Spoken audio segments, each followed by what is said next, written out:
Holy cow. So, I really don't have any Super Bowl themed videos I wanted to do. So I'm going to go ahead and drop this before. And so I was looking up I was looking up halftime shows. And I wanted to do this one. And I was like, what are some of the strangest halftime shows that some people may have forgotten that even happened? So I decided to go back and look at the history of halftime shows and the ones that were on YouTube, because not all of them are. I started to look them up, and I came up with 3 that I'm going to nominate for the strangest halftime shows. And there's been some good performances at halftime shows. There's been some pretty awful halftime shows. This year's going to be in the awful category, that's guaranteed. So when you're looking through the history of the halftime shows, when they first started in the 60s, because Super Bowl started in the late 60s, there's nothing really strange that you could nominate for a strange halftime show. So nothing really makes you go, okay, that's strange. So then you go, okay, what about 1970s? Well, they did tribute to jazz a couple of times, but nothing that really jumped out that's really strange. So then you go to the 1980s, and it starts to get a little strange here. They did a Mardi Gras festival and then a salute to Motown, but nothing that makes you jump out and say, this is strange. And so then the first strange nominee goes to, you have Super Bowl 23. You have a classic game that will happen. You have the 49ers and Joe Montana versus the Bengals. Joe Montana doing a 92-yard drive, and he sees John Candy in the audience. That's Super Bowl 23. That's what you think of with a Super Bowl, but what? Yeah. Welcome to the first nominee for strangest halftime shows. And I hope Bob Costas was high as a kite introducing, how do I put this? Yes, just a cow, an Elvis Presley impersonator. Well, not so much Elvis Presley, more like Elvis Presto. Can somebody make him disappear? Because, oh my God, this is just strange.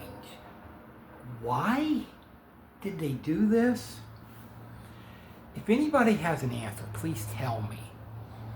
Because I looked this up and I could not find anything why they had Elvis Presto appear at the Super Bowl. It's completely randomness and it's strange.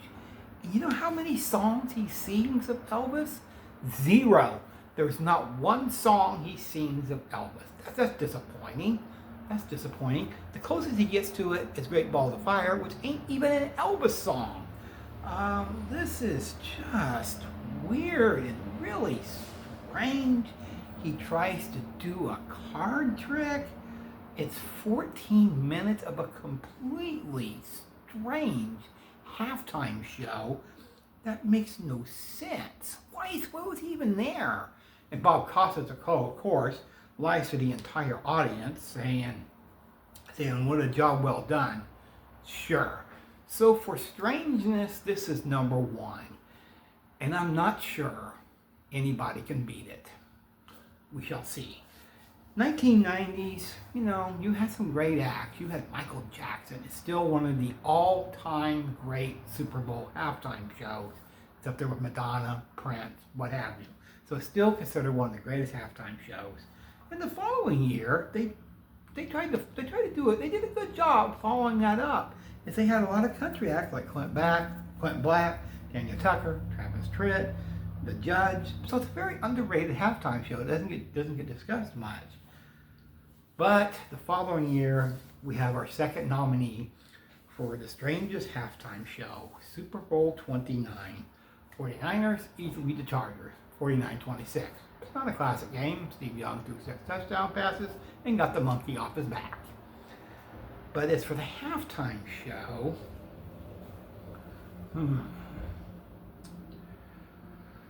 I know it's a long title, just a cow. I'm thinking on this one. What made them do this? Indiana Jones, you heard that right.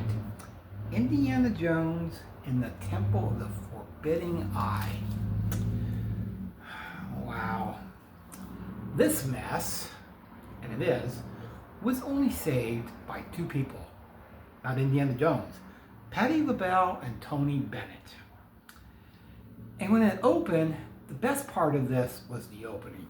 That's sad. The best part is the opening and the ending. But the best part is the opening. Is a narrator or God, a voice, I don't know. Is it already dooming this? And he says, I got a bad feeling about this. You are absolutely correct. Nothing truer was ever said. Now, what was the point of this? I know, Jessica, that's hard to believe. Would you believe if I told you the point of Indiana Jones halftime show was to promote a fucking ride at Walt Disney?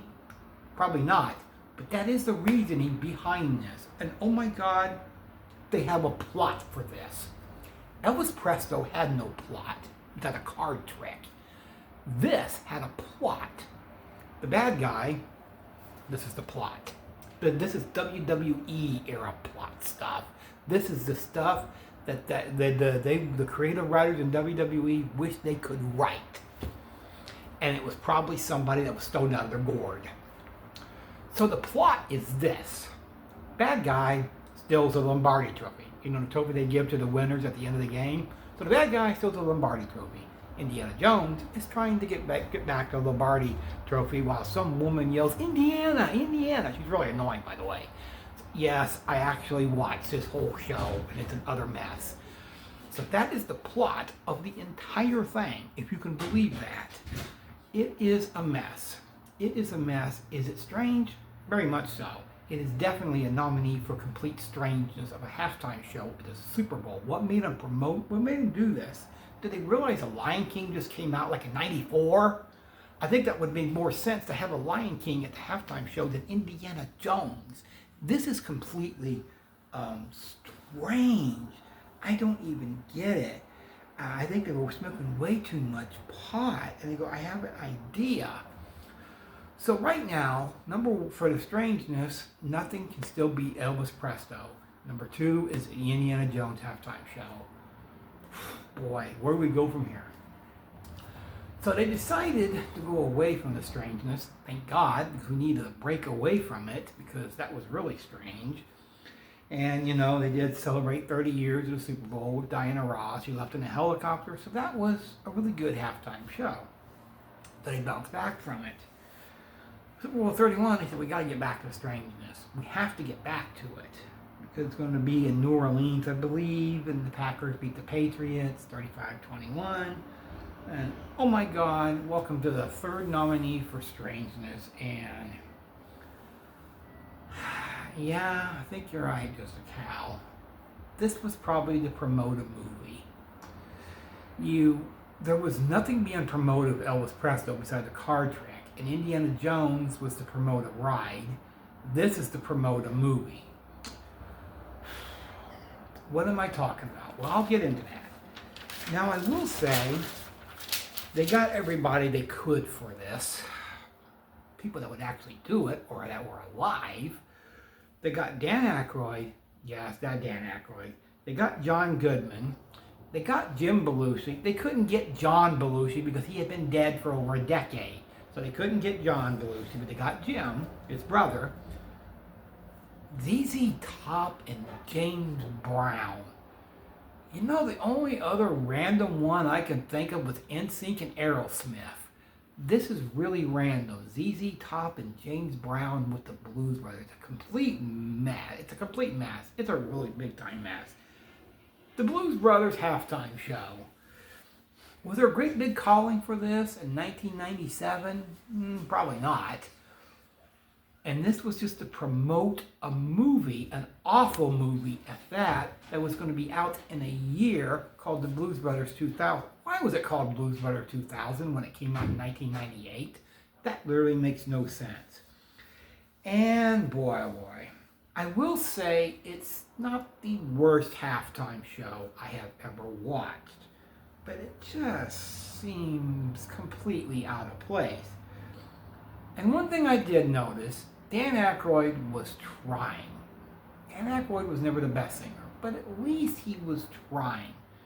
Jim Belushi was like, why am I here? He wasn't even trying. He can't even sing. He probably should have lip synced. They probably should have had somebody pre-record with somebody else's voice or do auto-tune, something, because Jim Belushi can't carry a tune. I can't carry a tune either, but this guy clearly can't. And they probably should have did something to rectify that. You know, James Brown was there. He didn't seem like he wanted to be there. ZZ Top, they clearly didn't want to be there either. So you had an entire cast of people that didn't really want to be there, and I don't know if this is just strange or just peculiar. I don't really know. But it is a nominee for the strangest halftime show. No question about it. So we have 3 nominees, and after this, the Super Bowl doesn't get really strange anymore. After this, there's no more strangeness. They start getting big name acts and big name bands and etc. So there's nothing really strange that really jumps out to you after this. So there's really only 3 nominees. And so the worst, I have to say, number 1 is Elvis Presley. There's nothing that can top it. And number 2, I'm going to have to say Indiana Jones and that halftime show. And number 3 is, of course, the Blues Brothers. The Blues Brothers is the best of the 3, which isn't saying much. That's the best of the 3. So if you're going to watch any of these, watch the Blues Brothers. I wouldn't recommend it, but that's the best of the 3. The Indiana Jones one, it also feels incredibly out of place in 1995. It feels really, really out of place. It was more to promote a ride and nothing to do about a movie. I think they had already done 3 or 4 movies at this point in time. So it really wasn't to promote any movies, just a ride. The Elvis Presley one in 1989, it makes no sense whatsoever. Was there a great big calling for Elvis impersonators? Because this Elvis impersonator wasn't the best Elvis impersonator who sung 0 songs for Elvis, about Elvis. That, no question. The Elvis one is completely the strangest and most peculiar, bizarre halftime show you will have ever watched. If you have one that's even more stranger than this, I don't know what to tell you, because the Elvis Presley one is an awful show, awful halftime show that had a great game, but they had a strangest halftime show in history. I think in 1989, I think they would have been better off to just put the marching bands there, because that would have been more enjoyable than watching an Elvis Presley impersonator trying to sing. He wasn't that good. He wasn't that good. Trust me on that. He was not that good. And tell me what you think. Go ahead and watch these 3 strange halftime shows, and tell me if you think the Elvis Presley one was the worst, the strangest one of them. Because number 2 is Indiana Jones, and number 3 was the Blues Brothers. What do you think, Mr. K? You think I got that right? I think I did. Tell me what you think.